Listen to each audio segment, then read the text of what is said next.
Hello students, कैसे हैं आप सभी। तो आप सभी का वेलकम है फिर दोबारा से एसएससी वाला यूट्यूब चैनल पर। और मैं रविंदर सिंह, आप लोगों का क्वांट फैकल्टी, एक बार फिर से आप लोगों के लिए लेके आ चुके हैं प्रिज्म और पिरामिड का सेकंड पार्ट, जिसमें हम लोग करने वाले हैं आज पिरामिड के स्पेशल क्वेश्चंस को।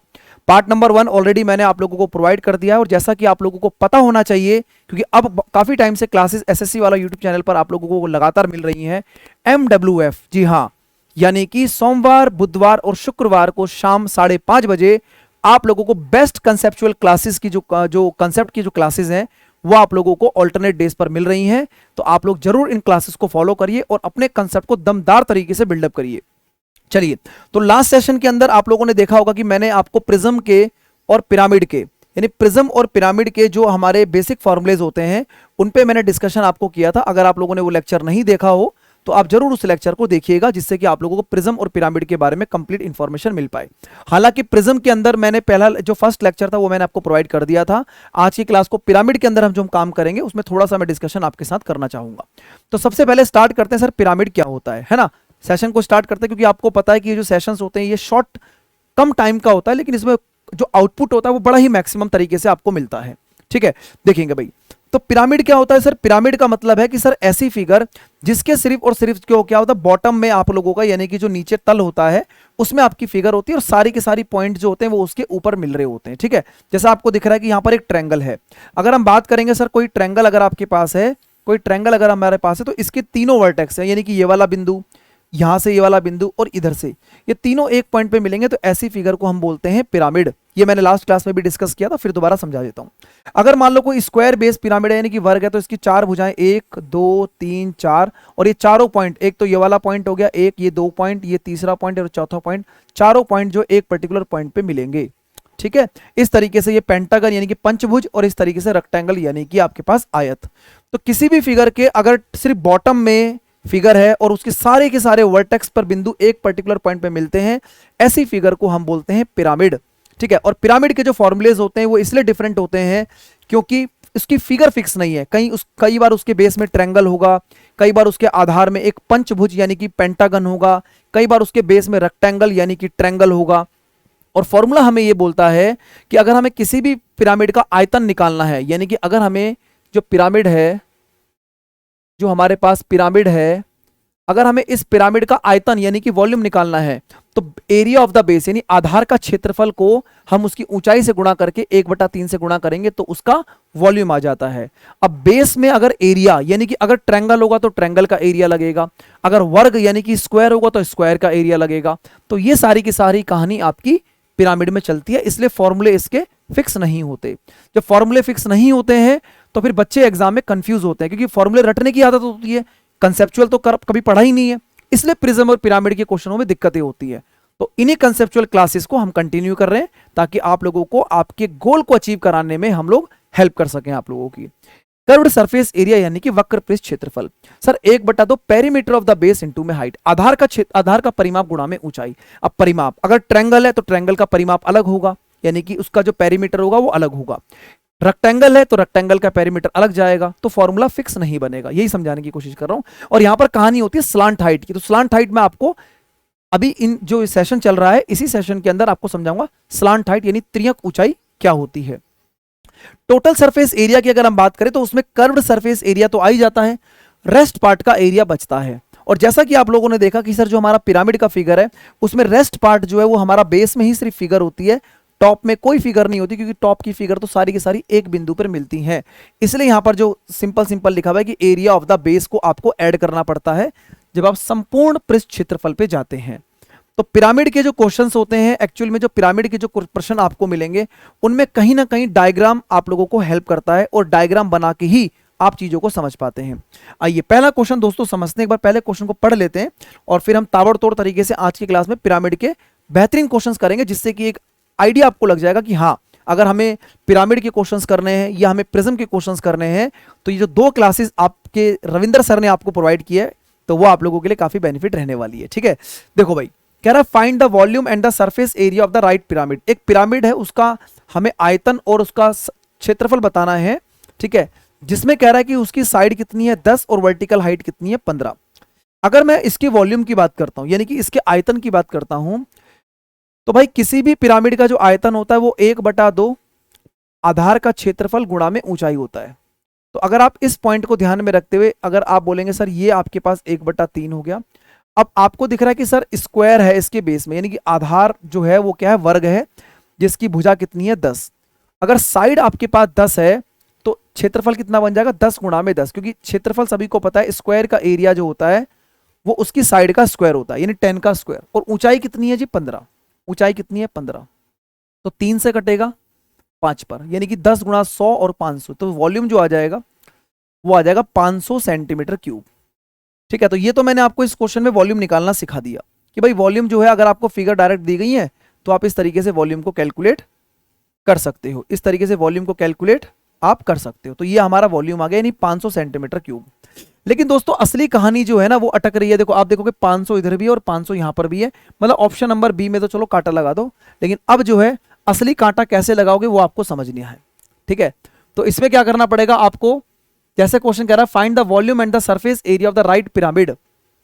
तो सरफेस एरिया की अगर हम बात करते हैं, सरफेस एरिया, सरफेस एरिया का मतलब क्या होगा दोस्तों, जो हमारा सरफेस एरिया होता है, जो हमारा यहां पर सरफेस एरिया बनेगा उसका मतलब है टोटल सरफेस एरिया बोलता है ये। तो ये होता है 1/2 आधार का परिमाप गुणा में स्लांट हाइट। ठीक है, कर्व्ड सरफेस एरिया ना, slant height, slant height plus में area of the base, plus में एरिया लिख लो सीधा सीधा। अब मैंने आपको थोड़ी देर पहले बताया था कि इस तरीके की फिगर में अगर आप यहां पर भी ऑब्जर्व करेंगे तो स्लांट हाइट आपको परेशान करेगी। स्लांट हाइट क्या करेगी, परेशान करेगी। जैसे कि आप देखेंगे 1/2, अगर आपको दिख रहा है स्क्वायर की साइड 10 है तो पेरीमीटर यानी परिमाप कितना बन जाएगा, 4 गुणा में 10। भाई एक साइड अगर 10 है तो 4 साइड 40 लिख लो डायरेक्ट, इतना तो कर ही सकते हो। स्लांट हाइट आपको नहीं पता, प्लस में स्क्वायर का एरिया कितना है 10 का स्क्वायर। तो आपको दिख रहा है ना स्लांट हाइट परेशान कर रही है। स्लांट हाइट को ही निकालने के लिए आपका पिरामिड जो है सबसे ज्यादा रिस्पॉन्सिबल होता है। तो अब आपको मेरी बात बड़े ध्यान समझना। जैसे भाई मान लो कि ये आपके पास एक स्क्वायर था, ठीक है, यहां पर बनाता हूं फिगर को, ये आपके पास स्क्वायर था, और इस स्क्वायर में अगर हम बात करें तो ये हमारे पास स्क्वायर की साइड होगी ABCD। ठीक है, अगर हम बात करें जैसे स्क्वायर की साइड कितनी है, ये 10 है, ये 10 है, तो अगर मैं सेंटर से बात करूंगा तो ये वैल्यू कितनी हो जाएगी, 5 हो जाएगी। ये साइड कितनी हो जाएगी, 5, ये 5 हो जाएगी। और इस स्क्वायर की हाइट अगर आप बात करते हैं, जैसे ये स्क्वायर है तो अगर मैं सेंटर से हाइट लूंगा तो पिरामिड की हाइट बनेगी ना ये। ठीक है, तो पिरामिड की हाइट क्वेश्चन में कितनी दी गई है, हाइट दी गई है 15। हाइट कितनी दी गई है, 15, हाइट 15 है, और ये 10 का आधा कितना बन गया, 5। तो स्लांट हाइट जो होगी ना, स्लांट हाइट जो होगी भैया वो स्लांट हाइट बनेगी त्रियक ऊंचाई, यानी कि ये बनेगी, जिसको हम बोलेंगे O से लेकर ये वाला पॉइंट P। ठीक है, तो ये 15 है और ये 5 है, तो जो OP बनेगा वो पाइथागोरस थ्योरम के हिसाब से अंडर रूट के अंदर 15 का स्क्वायर प्लस 5 का स्क्वायर, तो 15 का स्क्वायर 225 और 5 का स्क्वायर 25, यानी कि 250, और 250 का मतलब हो जाएगा 5/√10। ठीक है, तो बस यही इस क्वेश्चन के अंदर जो असली कहानी थी। अगर आप इसमें स्लांट हाइट निकाल लोगे तो आपके क्वेश्चन का आंसर आपको मिल जाएगा। जैसे 2 से कैंसिल करोगे तो सिर्फ 2 दूनी 4, यानी कि 200। ठीक है, ये कितना बनेगा आपके पास 100, 20 गुणा 5 100/10, और ये हो जाएगा 100। तो 100 जब कॉमन निकालोगे तो यहां बचेगा √10 + 1। तो इस पिरामिड का जो टोटल सरफेस एरिया आ रहा है वो आ रहा है 100 ब्रैकेट में 10 √10 + 1। तो कौन सा ऑप्शन है जी, आपके क्वेश्चन का आंसर है ऑप्शन नंबर फर्स्ट। है ना, शानदार, एकदम बढ़िया क्वेश्चन। तो पिरामिड के क्वेश्चनों को जब आप सॉल्व करते हैं तो प्रॉब्लम आती है कहां पर, जब आप स्लांट हाइट निकालते हैं, और उसके लिए आपको फिगर की जो नीड है, यानी फिगर की ऑब्जर्वेशन आपको पता होनी चाहिए। ठीक है, अगला क्वेश्चन फटाफट से पढ़ते हैं और फिर समझते हैं कि हम किस तरीके से पिरामिड के क्वेश्चन को कर पाएंगे। ठीक है दोस्तों, चलिए अगला क्वेश्चन देखिए फटाफट से जरा क्या कह रहा है क्वेश्चन। जैसा कि आप लोग देख पाएंगे यहां पर, the base of the right pyramid is equilateral triangle. एक पिरामिड है जिसका आधार जो है एक समबाहु त्रिभुज है, जिसकी साइड दी गई 10/√3, और अगर टोटल सरफेस एरिया पिरामिड का 270√3 है तो इसकी हमें हाइट बतानी है। देखो भाई, अगर आपने फर्स्ट लेक्चर देखा हो प्रिज्म का तो वहां पर भी मैंने एक चीज को डिस्कस किया था कि अगर हम इक्विलेटरल ट्रायंगल की बात करते हैं, जैसे मान लो ये ट्रायंगल है और इस इक्विलेटरल ट्रायंगल के अंदर अगर मैं सर्कल बना दूं, सर्कल में क्यों बनाऊंगा इस बात को समझना भी। ठीक है, क्योंकि मुझे देखो क्या निकालना है, मुझे निकालना है इसके अंदर total surface area of the pyramid 270 है, तो आपको हाइट निकालनी है। आपको क्या निकालनी है? हाइट निकालनी है। ठीक है, अब देखिएगा सर, अगर हम बात करते हैं एक लंब पिरामिड का आधार जिसका समबाहु त्रिभुज भुजा कितनी है? 10√3। ठीक है, और इसका जो कुल पृष्ठीय क्षेत्रफल है, यानी कि जो टोटल सरफेस एरिया है, टोटल सरफेस एरिया होता है 1/2 perimeter of the base into में स्लांट हाइट, इंटू में स्लांट हाइट प्लस में 2 टाइम्स ऑफ प्लस में एरिया, क्योंकि पिरामिड है तो प्लस में एरिया रहेगा। अब अगर आप देखें तो सर ये 270√3 दिया गया है, ये 270√3 दिया गया है, 1/2। अब अगर एक साइड आपके पास 10√3 है, अगर एक साइड 10√3 है तो तीनों साइडें कितनी बनेगी? 30√3, 10 गुणा में 3 इंटू में स्लांट हाइट आपको नहीं पता। ठीक है, स्लांट हाइट को एल लिख लो, त्रियक ऊंचाई को जनरली हम एल लिखते हैं, प्लस में एरिया ऑफ द बेस, तो इक्विलेटरल ट्रायंगल का एरिया √3/4 a²। साइड कितनी है? 10√3, तो 10√3 का स्क्वायर कितना हो जाएगा? 10 का स्क्वायर 100 और √3 का स्क्वायर 3। बात समझ में आ रही है? देखो भाई, अब आप यहां पर समझिएगा, सबसे पहले अगर मैं इसमें कैलकुलेशन करता हूं तो मेरे को दिख रहा है कि सर √3 यहां पर भी है, √3 यहां पर भी, और √3 मेरा यहां पर भी है, कट गया। 4 से कैंसिल करोगे सर, 4 25 100 और 25 दिया 75, 75 को इधर माइनस कर दो तो ये हो जाएगा 270 माइनस 75 बराबर में 1/2, और ये कितना हो जाएगा? 30 इंटू एल। ठीक है, अब एक काम करिए, जब इसको माइनस करेंगे तो सर माइनस करने पर ही कितना हो जाएगा? 195। कितना हो जाएगा? 195। ठीक है, 195 हो जाएगा, और यहां पर हो जाएगा आपके पास कितना? 2 से कैंसिल आउट करके 15। तो एल की वैल्यू कितनी आ रही है? 15 एक कम 15 बचेगा 4, 15 है 45। तो स्लांट हाइट कितनी आ गई है? 13। ठीक है, हमें स्लांट हाइट नहीं निकालनी, हमें इस जो पिरामिड है उसकी ऊंचाई निकालनी है। अगर मैं आपको ये बोलता हूं कि सर इस पिरामिड की ऊंचाई निकालने के लिए, अगर मैं आपको बोलता हूं इस पिरामिड की ऊंचाई निकालने के लिए, तो इसको थोड़ा सा हम एक काम करते हैं, एक मिनट रुको, इसको हम थोड़ा सा नीचे लेके आते हैं। ठीक है, अब देखो जरा सर, अगर मैं बोलता हूं कि इस इक्विलेटरल ट्रायंगल में ये सेंटर है, ठीक है, और अगर ये मुझे पता है कि ये रेडियस है, ठीक है, तो रेडियस कितनी बनेगी? देखो, किसी भी इक्विलेटरल ट्रायंगल की जो साइड है, तो अंदर बने सर्कल का जो रेडियस होता है तो वो होता है a/2√3। बहुत ही बेहतरीन क्वेश्चन है ये। ठीक है, इस क्वेश्चन को करने के लिए पूरा कंप्लीट नॉलेज चाहिए आपको। तो किसी भी इक्विलेटरल ट्रायंगल के अंदर बने सर्कल का रेडियस होता है a/2√3। साइड कितनी है आपके पास? 10√3, 10√3 बटे में 2√3, तो √3 से √3 कटेगा, 10/2 का मतलब 5 हो जाएगा। यानी कि इस ट्रायंगल के अंदर जो अंदर बने सर्कल का रेडियस वो 5 आ गया, ये 5 है। आपको हाइट निकालनी है इस पिरामिड की, हाइट आपको निकालनी है, और स्लांट हाइट कितनी दी गई है भाई? स्लांट हाइट निकल गई है 13। तो आप ये बोलेंगे सर ये 13 आ चुका है। अब देखिए सर, अगर राइट एंगल ट्रायंगल में अगर ये 13 है और ये 5 है, तो हाइट क्या बननी चाहिए? 12। अब बताओ 12 सेंटीमीटर जो होगा इस क्वेश्चन का क्या बनेगा? एकदम करेक्ट आंसर बनेगा। बहुत ही बेहतरीन और बिल्कुल जबरदस्त क्वेश्चन है।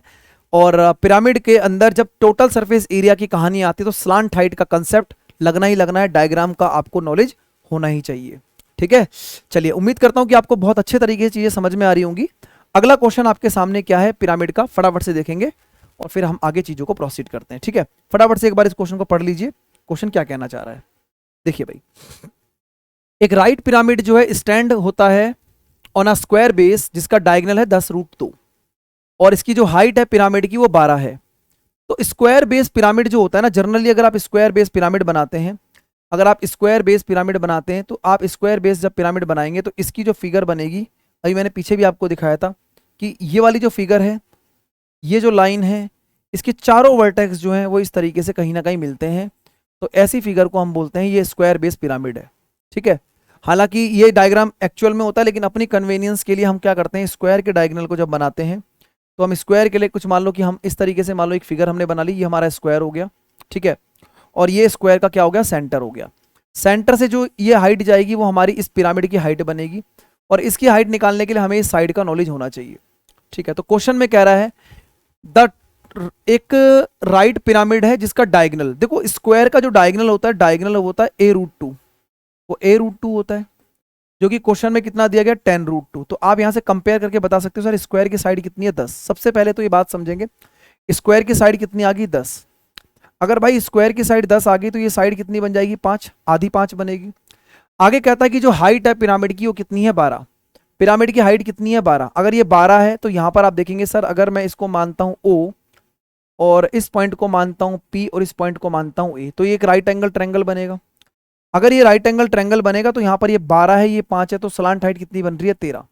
स्लांट हाइट निकालने की जरूरत इसलिए बन रही है क्योंकि क्वेश्चन में ये कह रहा है then the area of its slant surface. Slant surface का एरिया मतलब एक भाषा को समझना है भाई। स्लांट सरफेस का जो एरिया होता है, जो स्लांट सरफेस हमारी होती है, वो क्या होता है, यानी कि त्रियक क्षेत्रफल। त्रियक क्षेत्रफल का मतलब कर्व्ड सरफेस एरिया। तो ये बात आप समझ लीजिएगा, जब भी स्लांट सरफेस बोले तो कर्व्ड सरफेस एरिया ही कैलकुलेट करना है। और जो पिरामिड का कर्व्ड सरफेस एरिया होता है वो 1/2 आधार का परिमाप गुणा में स्लांट हाइट, ठीक है, स्लांट हाइट ये आपके पास होता है, ठीक है। तो आप यहां पर बोलेंगे सर 1/2 पेरीमीटर। अगर स्क्वायर की साइड आपके पास 10 है तो पेरीमीटर कितना होगा, 10 गुणा में 4 40, क्योंकि एक साइड अगर 10 है तो 4 साइड कितनी बन जाएंगी, 40 बन जाएंगी, ठीक है। और स्लांट हाइट कितनी निकाली सर आपने, 13। स्लांट हाइट कितनी निकली, 13, और यही आपको निकालना था। तो 2 से कैंसिल आउट करेंगे तो सर ये हो जाएगा 13 दूनी 26 यानी कि 260। तो 260 सेंटीमीटर स्क्वायर जो होगा वो इस क्वेश्चन का राइट आंसर बनेगा। 260 सेंटीमीटर स्क्वायर जो है वो क्या बनेगा, इसका करेक्ट आंसर है। तो ये पिरामिड के आप लोगों को मैंने यहाँ पर 2-3 क्वेश्चन कराए, और क्वेश्चन के साथ साथ मैं आप लोगों को कंसेप्ट समझाना चाह रहा था कि जब टोटल सरफेस एरिया या कर्व्ड सरफेस एरिया पूछता है, और अगर आपको टोटल सरफेस एरिया और कर्व्ड सरफेस एरिया निकालना आ जाए तो आप उसके वॉल्यूम को तो आराम से ही कैलकुलेट कर लोगे। अभी तक आप लोगों ने देखा ये जो क्वेश्चन था सेकंड वाला, ये सबसे बेस्ट क्वेश्चन आप लोगों को दिख रहा होगा, क्योंकि इसमें इक्विलेटरल ट्रायंगल का कंसेप्ट लगता है। तो मैं यहाँ पर थोड़ी सी चीज़ आप लोगों के लिए ऐड कर देता हूँ कि अगर कभी भी, ध्यान से समझना भाई, क्योंकि कंसेप्ट आपको पूरा पता होना चाहिए। अगर किसी भी इक्विलेटरल ट्रायंगल की बात करें, किसी भी इक्विलेटरल ट्रायंगल की अगर आप बात करते हैं, तो उस ट्रायंगल के अंदर बने सर्कल का जो रेडियस होता है, अंदर बने की जो वृत्त है उसकी त्रिज्या, और बाहर बने वृत्त उसकी त्रिज्या, बहुत ही इंपॉर्टेंट रिलेशन है। मेंसुरेशन पार्ट के अंदर निश्चित है कि यहां से क्वेश्चन आप लोगों के पेपर में इस रिलेशन से क्वेश्चन जो है वो कहीं ना कहीं पूछे जाते हैं। तो अगर आपके पास इक्विलेटरल ट्रायंगल के अंदर कोई सर्कल बन रहा है तो उस सर्कल की जो रेडियस होती है वो a/2√3 कंसेप्ट को रिप्रेजेंट करती है। और अगर बाहर बना सर्कल है तो इसका जो रेडियस होता है वो हमेशा a/√3 होता है। एक रिलेशन आप इन दोनों से भी ध्यान रख लेंगे, क्योंकि इक्विलेटरल ट्रायंगल अपने आप में काफी इंपॉर्टेंट होता है। अगर आप अंदर बने सर्कल और बाहर बने सर्कल का रेडियस निकालते हैं एक ही ट्रायंगल में, अगर आप अंदर बने सर्कल और बाहर बने सर्कल का रेडियस निकालते हैं तो इनका रेशियो हमेशा जो है 1:2 आपको मिलेगा। इसको आप लोग जो है याद भी रख सकते हैं, इसको आप लोग याद भी रख सकते हैं। तो ये जो 3 रिलेशन मैंने आपके सामने लिखे, इस वैल्यू को इससे डिवाइड जब करोगे तो ये 1:2 ही मिलेगा। आप देख भी पा रहे हो कि √3 से √3 कटेगा, a से a कटेगा, तो ये 1/2 और ये वहां पर 1 बनेगा, तो रेशियो हमेशा 1:2 का बनेगा, ठीक है। तो भाई उम्मीद करता हूं कि आपको ये आज का जो लेक्चर है वो काफी समझ में आया होगा, आपको काफी पसंद आया होगा, ठीक है। अगले सेशन में आप लोगों से फिर दोबारा से एक शॉर्ट कंसेप्ट वीडियो आप लोगों के लिए लेके आएंगे, जिसमें कि कोशिश करेंगे कि आप लोगों की जहां जहां पर दुख दर्द है, क्योंकि हमें अच्छे से पता है कि प्रिज्म पिरामिड एक ऐसा कंसेप्ट है जो बच्चों को परेशान करता है। तो मैंने 2 पार्ट में इसको कवर करा दिया है। नेक्स्ट पार्ट आप लोगों के लिए कुछ स्पेशल चीजों में करेंगे। और अगर आपकी कोई डिमांड भी है, अगर आपकी कोई डिमांड है कि हाँ हमें इस चैप्टर में दिक्कत है या इस कंसेप्ट में हमें दिक्कत है, तो कमेंट सेक्शन ओपन है, आप डेफिनेटली कमेंट करिएगा। डेफिनेटली आप लोगों को जो है उस तरीके के कंसेप्ट्स की वीडियो आप लोगों को मिलेंगी, ठीक है दोस्तों। तो टाइमिंग आपको पता ही होना चाहिए, MWF 5:30 बजे आप लोगों को ये कंसेप्चुअल क्लासेस मिलती हैं। तो अब आप लोगों से मुलाकात करेंगे नेक्स्ट वीडियो में, तब तक के लिए पढ़ते रहिए, मस्त रहिए और अच्छे तरीके से प्रिपरेशन करते रहिए, ठीक है भाई। चलिए, thank you very much, take care, bye bye, जय हिंद, जय भारत, धन्यवाद।